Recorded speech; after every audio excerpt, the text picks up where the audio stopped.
It's like an interrogation. I can't even see you guys. Holy shit. Can't even see my paper. We had 2 transports tonight, Price and Ferguson. Fight of the night was Ferguson and Gaethje. Performance of the nights were Gaethje and Francis. So that makes Gaethje 7 fights, 9 bonuses. That's pretty badass. Gate was 0, attendance was 0. That's a first.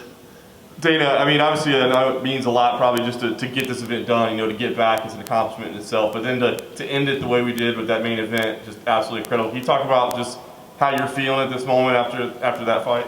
Yeah, in talking to everybody this week, I mean, everybody knew how I felt about it. Literally, as a promoter, you can't go out and guarantee that people are going to see anything. It's like, I don't know, in my 20 years of doing this, maybe only the second or third time I've ever guaranteed you that the main event would be incredible. And, the fight was really good. I thought, I don't want to take anything away from Gaethje because he fought an incredible fight. But I thought Tony looked off tonight, thought he looked slow. And I would have to imagine that cutting weight twice in a month will affect you, So I don't know if that was it or what, but the guy isn't fucking human. He's got a chin like nothing. Nobody takes Gaethje's punches like that. Nobody I've seen since I've been watching, Gaethje fight can take punches like that. But this kid did, man. Tony Ferguson is, he's a special human being. No doubt. With there being no crowd, we could actually hear you afterwards. After the stoppage, you told Herb Dean, good job, ref, good job, ref. So you felt the stoppage was well timed? Yeah. I don't want to throw anybody under the bus, especially this guy, because I love him, but Chuck Liddell's like blowing me up saying that was a horrible stoppage, and that's crazy. I actually think the fight could have been stopped a little sooner, to be honest with you. Tony took a lot of damage tonight. Not only did he take a lot of damage, he took damage from a guy who fucking hits like a truck, a guy who punches very hard, and usually knocks people unconscious when he hits them with those shots. So I think the stoppage was great, and I think it actually could have been stopped sooner. Yeah. We haven't seen Gaethje yet. I mean, he clearly took a little bit of damage as well, but do you have an idea, how soon you'd like him to fight Khabib, or when we could put that fight together? Well, Khabib tweeted that he's ready to go this summer, so we'll get back home next week and figure out, what's next and get this fight together as soon as possible. Fantastic. I want to ask you about Henry Cejudo. Obviously, a great performance by him as well. Incredible. Looked incredible tonight. The retirement, take you by surprise? Did you have any inkling that maybe that was coming? Yeah, he's been talking about retirement to us for the past several months.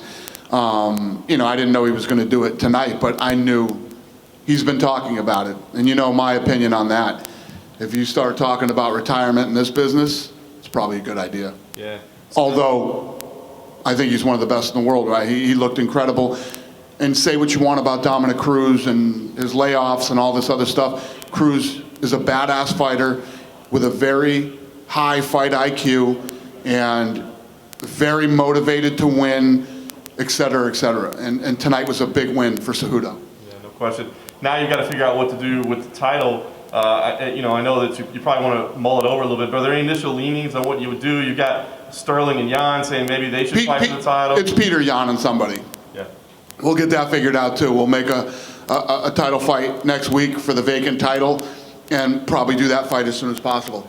Sounds good. And then last thing I got to ask you about the Jacquard news. Of course, everything came down last night. What were your thoughts on that? How did it play out? Because it was, I don't know, it seemed kind of weird to all of us that, we find out kind of last minute, it started on Wednesday. So what was the timeline? How did this all unfold? Yeah, we found out last night, the whole world is weird right now. Everything's weird. This whole event's weird.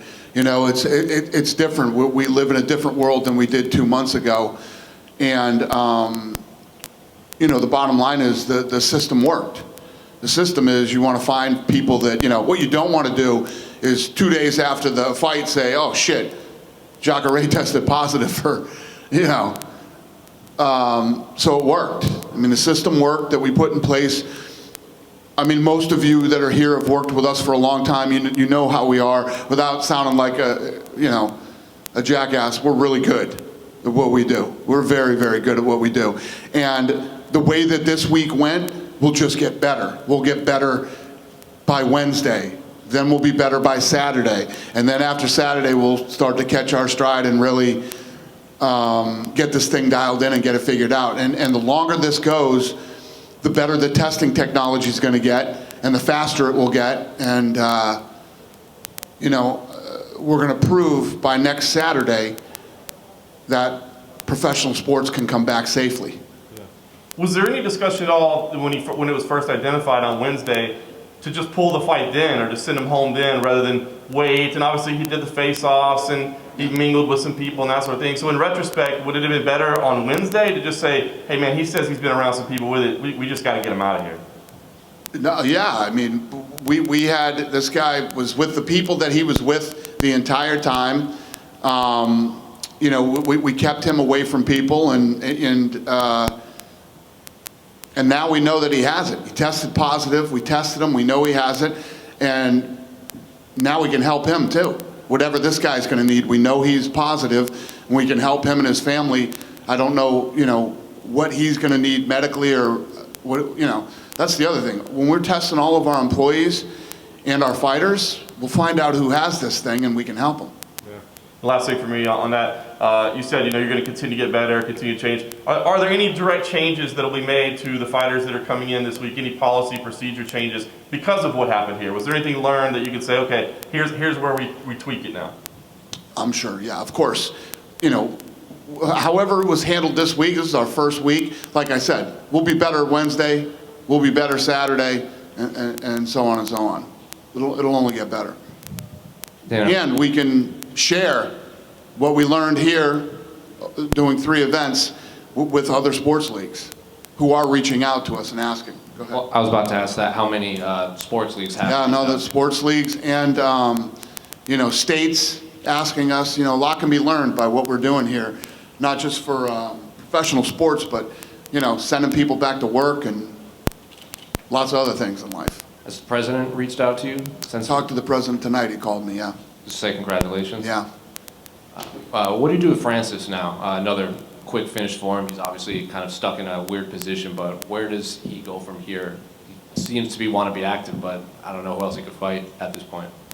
Yeah, we got to figure out this Stipe versus Cormier thing, and Francis is next. I mean, he looks incredible.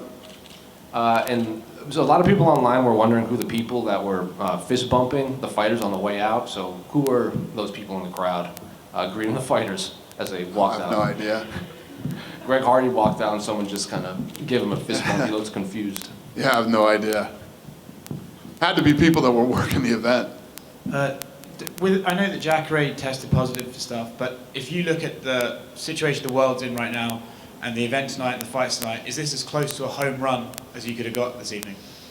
Yeah, tonight was absolutely positively, and the Jacquard thing's a home run too. You don't want people to test positive. We want everybody to be negative, but this week we're going to do like 1,100 plus tests.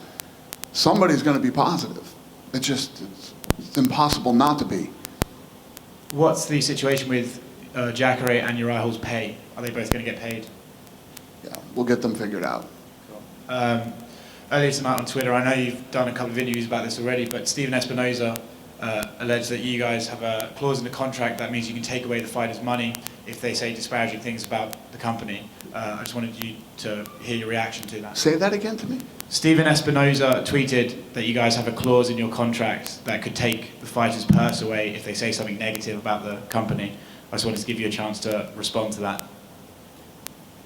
That's not true. First of all, there's something in the contract for disparagement. Right. There's a disparagement clause in there that's in all of our contracts. Isn't that creepy looking little fucker a lawyer? Isn't that creepy little fucking goofball a lawyer? Does he not know what disparagement means? If you disparage the company, I'm not even a fucking lawyer and I know the answer to that question. Yeah, it's disparagement. It'd be like if you came out and said they never tested me. The UFC never tested me for the coronavirus. But if you came out and had something critical to say about the testing that was true, that wouldn't be disparagement. Tonight it was announced that Amanda Nunes... Fucking law school did he go to? I can't stand that fucking creep. Anyway, if you couldn't tell, go ahead. Is that based from the Mayweather McGregor stuff? Is the what? Do you dislike him because of Mayweather McGregor and the interactions you have? He's just a fucking, look at him. The creepy little dude. Amanda Nunes versus Felicia Spencer. What the fuck does he know about our contracts? No, you just hit me out of left field with this thing. What does that guy know about our contracts? And if you do, you're supposed, I thought that guy was a lawyer. Wasn't he De La Hoya's lawyer? I don't know either. Whatever.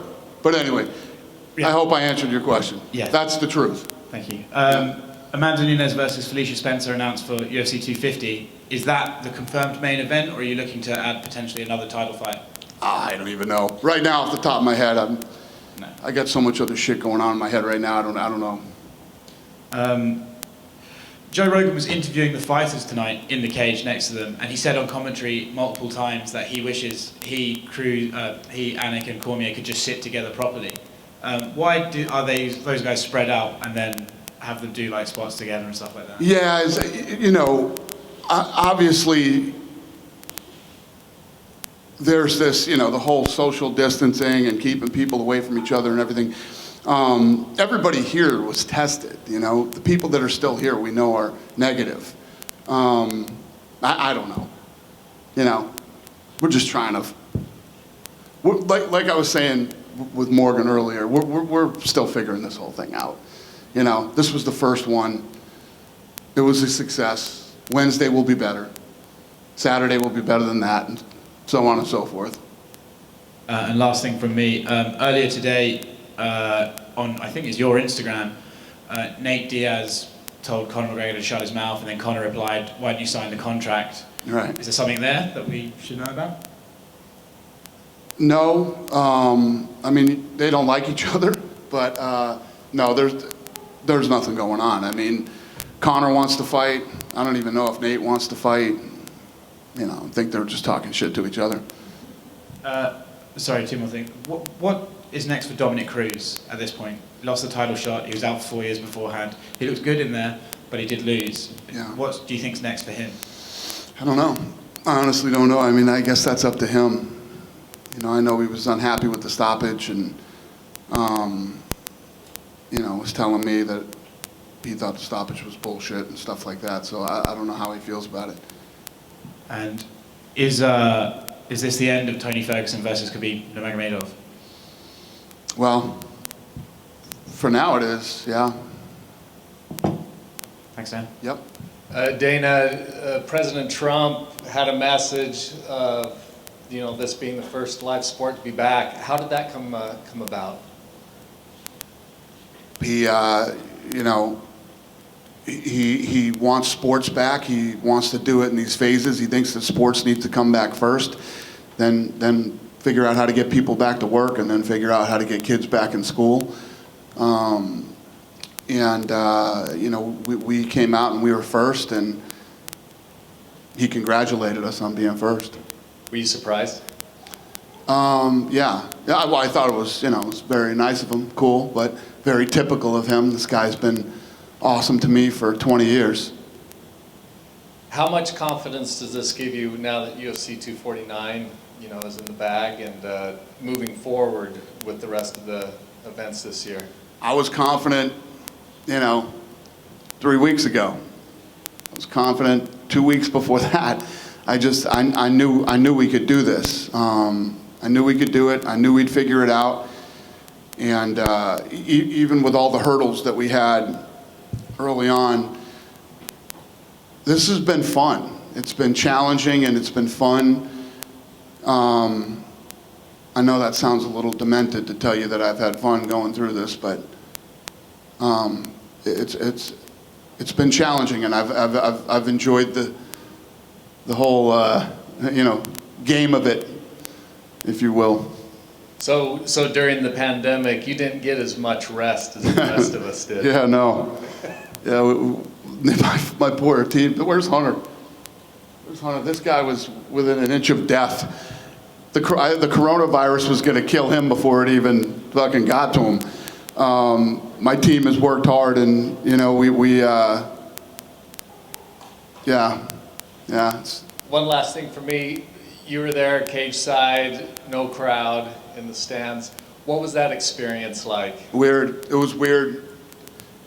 You guys must have thought this too, but during the Tony Ferguson-Gaethje fight, crowd would have been going insane during that fight. I mean, there were just so many moments in that fight where I was like, if there was a crowd here right now, this place would be going nuts. And there's so many things that you love about live sports, whether you're home, in a bar, or there live, and one of the big key components to live sports are the group of people that you're with, and the energy that you get when cool things happen. And tonight was an amazing event, but that was definitely missing tonight. These moments where, I mean, just the walk-ins alone. How fun are the walk-ins when you get that main event and the lights drop and the feature starts playing and then the walkout music comes and they come out of that tunnel to buffer to the first punch being thrown. I mean, it's all part of what makes this so great. Have you heard back from ESPN? Any feedback on how well the show or how happy they were with it? It did very well, and they're very happy. Yeah. They should have listened to me 3 weeks ago. Hey, Dana. Yeah. Hey. Right here. Hi. With this being the only show in town, was the placement of ads, price placement leverage, was that any different to advertise? Were you able to have more leverage for advertisers with this being the only sport on Saturday evening? I don't know about that. I think that, that's ESPN's deal. I'm sure whoever was advertising was happy there was a live event, I don't know how that works. Calvin Kattar, impressive victory against Jeremy Stevens, 5.5 pounds overweight. Is it safe to say he's got a top 5 opponent next? What would you say is next for him? Maybe a rematch with Khabib? I was super excited about that fight all week, and that fight delivered exactly like I thought it would. I mean, Calvin Kattar, proved tonight who he is and that he's here to stay and that he's the real guy. And Jeremy Stevens, I love that kid and have since the day he walked into this, this organization. That guy fucking brushes his teeth with bad intentions. He is a fucking savage, man. And I love watching that kid fight. So, yeah, the answer to your question, yes. And lastly, is the fight still to make for the featherweight championship? Volkanovski against Holloway too? Yes. Did you have an update on May 23rd in Vegas, or could it be maybe the next week? I don't know. I'm just focusing on this week, man, and get through this week, and then we get back home. We'll see where the world is next week and where Nevada is, I want to go the 23rd at the Apex Center in Las Vegas, and hopefully, the governor lets that happen. Do you know when you would have to know that you could do it before you'd have to move it, or is there a top 10 days out or 7 days out, or anything like that? I'd like to know when we get home that we can do it. When you think about trying to keep this thing safe for everybody, there's no place safer to do it than at home in the Apex Center. We can make sure that everything is perfect there. And that place was built for fights. That's what we built it for. We invested a ton of money into that place, and hopefully we get to do it. You said some organizations reached out. Do you know, did the Nevada Commission reach out about what you guys are doing here and maybe give approval or anything like that? We've been working with the Nevada Commission since this whole thing started. We work really closely with them and have a great relationship with the Nevada State Athletic Commission. So we've been working with them since day one.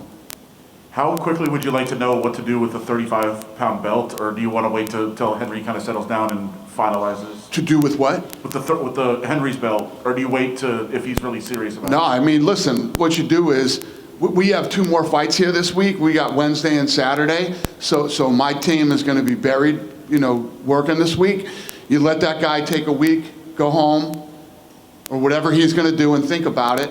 And then when we get home and get back to work on Monday, we call Henry and say, is this really what you want to do? And if the answer is yes, then matchmaking meetings Tuesday. We'll have another fight on Tuesday. I know with the Jacquard situation, you were pleased with how it worked out, everything, you got him out of here and everything else. Was the commission fully on board in Florida, or was there any concern of like, hey, maybe we should? Let me tell you what. The Florida Athletic Commission has been incredible through this thing. The governor here has been incredible, and the mayor has been. These guys have been real. This is why we came here first. This is why I told you the other day when we were talking, we got probably 10 places we could go in the United States right now. This is why we came here first. We came here first because these guys have been incredible. And when you have people that are willing to work with you the way that the commission, the mayor, and the governor have here, it's a no-brainer. It's just, this is where you got to go. And then the last thing And I would suggest anybody else who's out there right now, anywhere in the country or in the world, and you're looking to do your first event back, come to Florida. Telling you, come to Florida. And then the last thing on the Jacquard situation, you guys' protocols were in place, but part of it was for the guys to stay away from each other. And obviously he didn't fully follow that. Is there anything that you guys Who's added? that? Jacquard was around other fighters on film and everything. But Yeah. is there anything? What I'm hearing about that situation, I know that there was some video. Yeah. That happened. It wasn't for a long period of time. He went over and did something real quick. The optics obviously look really bad on that one, but yes, this was our first one. There were a couple. Even the stare down. He stayed away from me. He stayed away from, Uriah. He had gloves and a mask on and all that stuff. Nothing goes 100% perfect. We did the best job we could going into this thing. That's what I'm getting at. You guys did everything you did, but you can't be around them 24 hours a day. Is there anything you say to fighters in the next couple of cards to say? Well, I was saying that leading up to this thing. This is a team effort. We can do everything perfect, but the fighters have to do their part too. Not just in the public when we're doing things in public, but when they go back to their rooms, if they go out at night or anything, everybody has to be careful and try to do their part. And then, do you have a place in Vegas, or have you talked about it yet, of where you can do a similar thing that you did here, of having a hotel and kind of isolating from everyone? We have a hotel. Yeah, we've got all that in place. I truly believe that it will be so safe in Vegas if we can do it at the Apex. We can make it so safe.